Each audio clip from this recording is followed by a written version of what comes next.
guys, welcome back to my channel. I'm here today with a book wrap-up video. It's been a while since I've done one of these. So this pretty much entails all of August and all of September. The reason I haven't done one in a while is because in August I only read 3 books. So I was like, do I really want to pop on here and do a wrap-up with only 3 books? I felt like I should wait until I have more. August, I felt like I was watching a lot of other YouTube content. That was when the Teddy Bees hauls and things like that were coming in. So I think I just was watching more YouTube and not reading as much. But I do have, I think, 9 books to share with you guys today. Let's see, 1, 2, 3, 4, 5, 6, 7, 8, 9, 10. 10 books to share with you guys today. So we'll see how much we can get through. But as of today, I'm filming this on September 30th. I have read a total of 76 books in 2024, which is great. I am on track to hit my 100 book goal by the end of the year. I will say though, I'm starting to fall. I'm starting to fall behind. Right now I'm only 2 books ahead of schedule, and I used to be like 8 or 9 books ahead of schedule. So I have to keep up. There are a few novellas in here, which really helped me because I needed to get some numbers. Okay, so first book I read, I guess back in early August, was Fourth Ring by Rebecca Yarros. So this is one that, you know, is very popular in the fantasy romance world right now. And I had tried reading it and couldn't really get that much into it. But everybody keeps saying, read it, read it, read it. And so I finally read it and I enjoyed it. I gave it a 4 stars. The beginning of the book was the hardest for me. Probably the first half of the book I was not into, and I really had to push through it. Then it started getting really good. And then I would say the second half of the book, I liked it a lot more.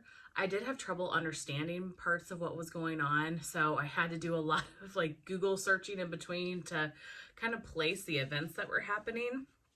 But essentially, this is about this girl named Violet Sorengale, who is in this college, this Basgayath, I'm not sure how you say it, war college, in an attempt to become a dragon rider. So she has to do all this training. There's a lot of death. It kind of reminds me a little bit of Harry Potter mixed with How to Train Your Dragon mixed with like Hunger Games. So she's on a quest to get a dragon and bond with a dragon. And then at the same time, her arch nemesis Xaden is there. And so it's kind of a enemies to lovers type situation. So there is a little bit of romance too. I really liked the dragon parts of this book. That was really good, and this book definitely ends on a cliffhanger. I have not yet read Iron Flame, so I need to get on that. All in all, I enjoyed the book, but it doesn't compare to Throne of Glass or ACOTAR for me quite yet, but I'm going to keep reading. I want to read Iron Flame, and then the 3rd book, Onyx Storm, is coming out in January, so I'm going to keep going with it, but I can see why so many people really love it. Speaking of Throne of Glass, I read Empire of Storms by Sarah J. Maas. I've got my iPad here, that's why you see me looking down. So this book is the 5th book in the Throne of Glass series. I'm currently working through, I'm reading Tower of Dawn right now. I liked this book. I feel like I can't say too much because it's the 5th book in the series. I liked this book, but something I didn't like about it, and it took me a lot longer to get through Empire of Storms than it took me to get through Heir of Fire and Queen of Shadows. I flew through those so fast. This one took me longer. This took me about 6 weeks to read. And one of the reasons I think is because you're switching between like 4 POVs. And so it was one chapter following these people and another chapter following these people. And it kept switching, and some of the characters I don't care about. And I wanted just to follow a couple of the storylines, not all of them. And so for probably a good 60-75% of the book, you're following these different storylines. And then eventually at the end, they merge together. And I did really enjoy that when they all kind of gathered back together the storyline at the end, and it ends on such a cliffhanger and you just want to know what happens next. But Tower of Dawn is kind of a companion novel to Empire of Storms. So it's following a different character and it's happening at the same time. So a lot of people will do the tandem read for Empire of Storms and Tower of Dawn because they happen at the same time. So Tower of Dawn is not a continuation of the story. So it's hard to go from Empire of Storms, it ends on a cliffhanger, to, but wait, I gotta read Tower of Dawn and figure out what was happening in this part of the world before I can get to the last book in the series where you see what happens. So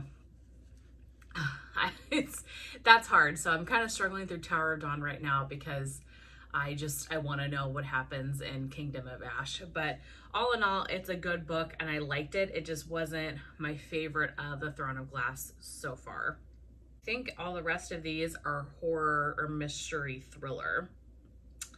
So next is Like Mother, Like Daughter by Kimberly McCreight. So this says, a daughter races to uncover her mother's secret life in the wake of her disappearance in this thriller. When Cleo arrives late for dinner at her childhood home in Brooklyn, she finds food burning in the oven and no sign of her mother, Kat. Then Cleo discovers her mom's bloody shoe under the sofa. Something terrible has happened, but what? The polar opposite of Cleo, whose out-of-control emotions and unsafe behavior have created a seemingly unbridgeable rift between mother and daughter, Kat is the essence of Park Slope perfection, or so Cleo thinks. Kat has been lying. She's not just a lawyer, but her firm's fixer. Growing up in a dangerous group home taught her how to think fast, stay calm under pressure, and recognize a real threat when she sees one. And in the days leading up to her disappearance, Kat has become aware of multiple threats. Evidence that Cleo has slipped back into a relationship that's far riskier than she understands. I don't know how to describe this book.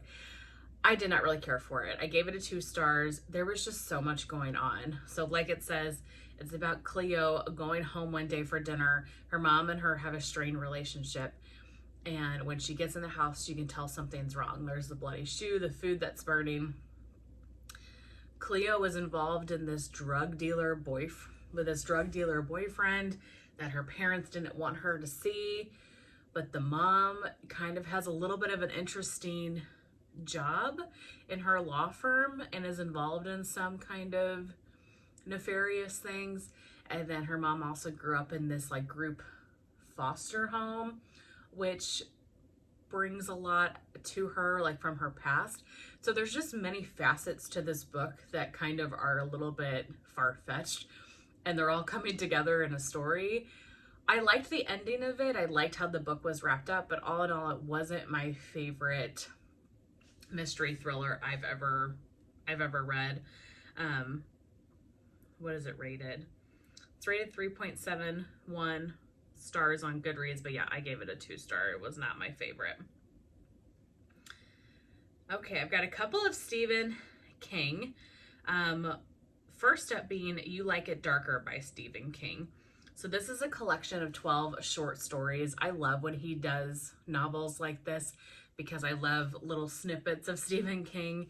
I really enjoy him as an author, but he is an author that I have to be in the mood for. He is an incredible writer, but the way he writes is so detailed, and he's one of those authors that I like super have to hone in on and pay attention because you'll miss something. He's great at describing situations, sometimes where it draws on and on, but in any case, this one, like I said, is I think 12 short stories. Some of them have been published before, it sounds like, and some of them are new. Let's see, there is a sequel to Cujo in this collection, which was really good. I'm trying to think of what my favorite ones were. Some are longer than others. There are some really short ones, and then there are some longer ones.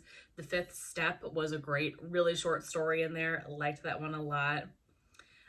Danny Coughlin's Bad Dream. That is about a man that is having dreams of where bodies are buried, and then the police think that he did something to the person, so he becomes a suspect. That one's really interesting.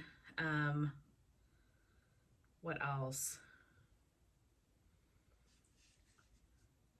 Rattlesnakes, that is the Cujo or second kind of story to Cujo. Yeah, overall this was a really good collection and I enjoyed this a lot. I gave this 4 stars. A couple of other novellas I read by Stephen King this time. After reading You Like It Darker, I kind of got a little bit on a Stephen King kick, and so I was looking through his Goodreads at some of his books, and there were 2 that I saw that I could tell were novellas, and I was like, okay, I need to jack my number up here. The first up is Blockade Billy. So this is about a baseball player named William Blockade Billy Blakey. So it says he may be the greatest player the game has ever seen, but today nobody remembers his name. So it's a story about this baseball player that was erased from the history books. And so it is told from the perspective of somebody on the baseball team or somebody in the sports industry telling Stephen King. So it's a really interesting book. It was a short read. I think it was 100 pages. I enjoyed that. What did I give it? 3 stars. I really love baseball, and so the combination of baseball and horror was interesting to me. The other novella I read from him is Morality. Gave this one 3 stars as well.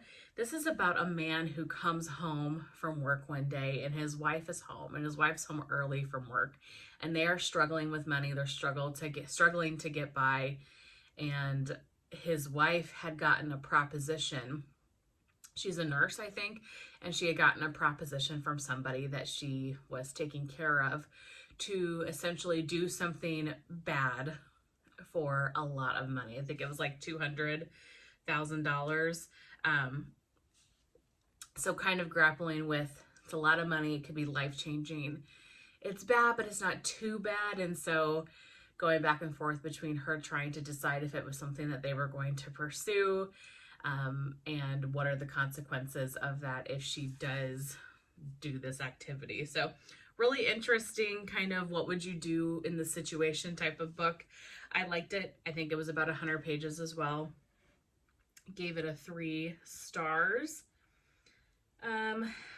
Another novella I read in the last month or so is The Atrocities by Jeremy Shipp. So this is a like gothic fantasy about this woman that goes to this manor home to be a teacher for a young girl there. And come to find out, the young girl is a ghost. She is not, she has passed on, and she is a ghost. So the woman teacher cannot see the little girl, but she's expected to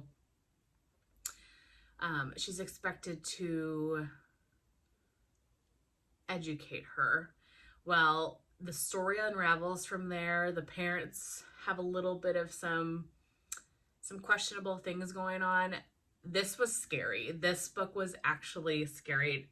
It was a novella. I think, again, it was about 100 pages. This was a spooky, creepy book. If you're looking for a good Halloween type read, really short, you could read it in an hour. Read this novella. It was really good. I gave it 3 stars only because I had read a handful of novellas within a couple of days, and that one didn't stand out as much as some of the other ones, but I did enjoy that one a lot, and like I said, I gave it 3 stars. And then the last novella that I read was my favorite. It is The Christmas Guest by Peter Swanson. So I love Peter Swanson as an author. I've read, I believe, all of his books, and I really enjoy a lot of his books. I have loved. So I actually found this one at my local library, just browsing the shelves. I go there occasionally and I just see, what can you find that, you know, you might not have known about? And I didn't know we had a novella. So I picked this up immediately. So this is about this woman named, does it have her name? No, I can't remember. Ashley. this woman named Ashley, who's an American that is in school in London. So it comes time for the holidays. She doesn't have any family over in London. So one of her classmates that she's not super close to, but they're friendly enough, invites her to go to their English countryside home for the holidays. So Ashley goes, and the story is written based on her journal, her like diary entries while she was there for the holidays, and kind of various things that are going on. The story halfway through takes such a dramatic twist. I remember reading it and being like, what you think is happening is not what's happening. And so I loved that. I love when I can be really shocked at what is going on. So I love that about this one. It's kind of gothic. It's got the Christmas feels. There's a little bit of romance. There's the horror aspect to it and the thriller. Like I said, there's that twist in between. I really enjoyed that. I gave that 5 stars. Okay, 2 more books that I read over the last, 2 months or so. The Haunting of Maddy Clare by Simone St. James. I got to realizing there's so many of Simone St. James novels that I have not yet read. And so I'm kind of on a mission to read a little bit more. I think Simone St. James is a woman. But read more of her novels and see what I think. I've been kind of hit and miss on her books. It just depends. So this one, I thought it was okay. I gave it a 3 stars. This is set in, I think, 1920s. Yeah, 1920s England. It is about a woman who gets hired by this really rich man, Alistair, and he has this ghost of a woman named Maddy Clare in his barn and in his home. And Maddy Clare really hates men. They've been trying to drive her out and they cannot get her to leave. And so he hires this woman. Did I say her name? Sarah. He hires this woman, Sarah, to come help rid them of the Maddy Clare ghost. This was good. The ghost is really vengeful. There's a lot of things that happen in this book. I didn't love like the 1920s England setting. That's just probably not my favorite type of setting. I think I would have liked it more if it was present day for some reason. But all in all, it was a good book. Like I said, I gave that 3 stars. And then lastly, just finished yesterday, I read The Lake by Natasha Preston. I have been wanting to read this book for quite a while because it's set at a summer camp. And I love settings at summer camps. I think they're so creepy.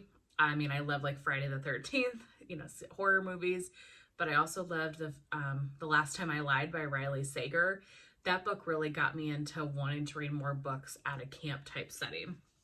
So this is about 2 friends, Esme and Kayla, and they're at Camp Pine Lake.